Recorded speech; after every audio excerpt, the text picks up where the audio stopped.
Hello दोस्तों, हमारा part 2 जो वीडियो है उसमें आप देखेंगे। पहले वाले में हमने बताया था कि अगर ये बताया था, एक्सपोनेंट को बताया था, उसमें कुछ 2 फार्मूले बताए थे। अभी हमारा 3-4 फार्मूला बचा है जिसको हम इस पार्ट में ख़त्म करेंगे। अगला फार्मूला हमारा क्या था?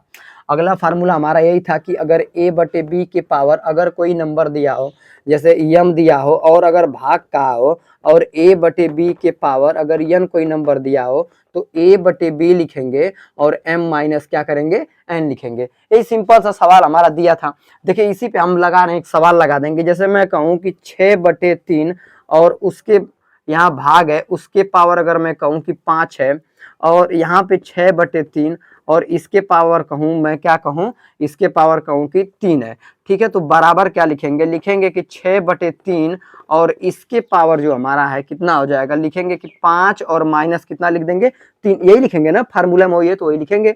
उसके बाद क्या करेंगे, अब इसमें से तो घटा देंगे, तो 5 में से 3 जगह कितना बचेगा, 2 बचेगा। तो यहाँ पे 6/3 और इसके पावर क्या कर देंगे, 2। अब उसके बाद क्या करेंगे, इसको लिखेंगे कि 6/3 और इसके पावर 2 है और इसके पावर क्या है, 2 है। तो आने की 2 है तो 6 को कब बार लिखेंगे, 2 बार। ठीक है, 3 है तो 3 को कब बार लिखेंगे, 2 बार। आपस में गुणा कर देंगे, कितना हो जाएगा 36। ये कितना हो जाएगा, 9 हो जाएगा। और ये हमारा क्या हो गया, आंसर हो गया। तो अगला फार्मूला हमारा क्या है कि a/b अगर उसके पावर कोई माइनस दिया हो तो क्या करेंगे। जैसे मैं कहूँ कि अगर यहाँ पे 5/6 है और इसके पावर -1 है, तो देखिए जब -1 अगर किसी घात दी होती है तो उसका ये फार्मूला क्या कह रहा है, ये मान लीजिए इसका फार्मूला क्या कहेगा, यही कह रहा है कि b को ऊपर कर देंगे और a को कहाँ कर देंगे, नीचे। तो इसका आंसर किसमें आ जाएगा, प्लस में।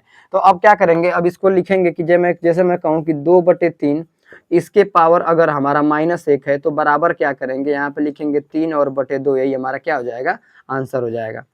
अगला फार्मूला हमारा ये है कि अगर a के पावर 0 दिया हो तो उसका आंसर कितना होगा, 1 होगा। जैसे मैं कहूँ कि अगर यहाँ पे 5 है और यहाँ पे 3 है, अगर इसके पावर अगर मैं कह दूं कि अगर 0 कोई नंबर, जैसे मान लीजिए ये अगर 0, इसके पावर 0 है तो इसका आंसर कितना होगा, इसका आंसर हमारा कितना हो जाएगा, 1 हो जाएगा।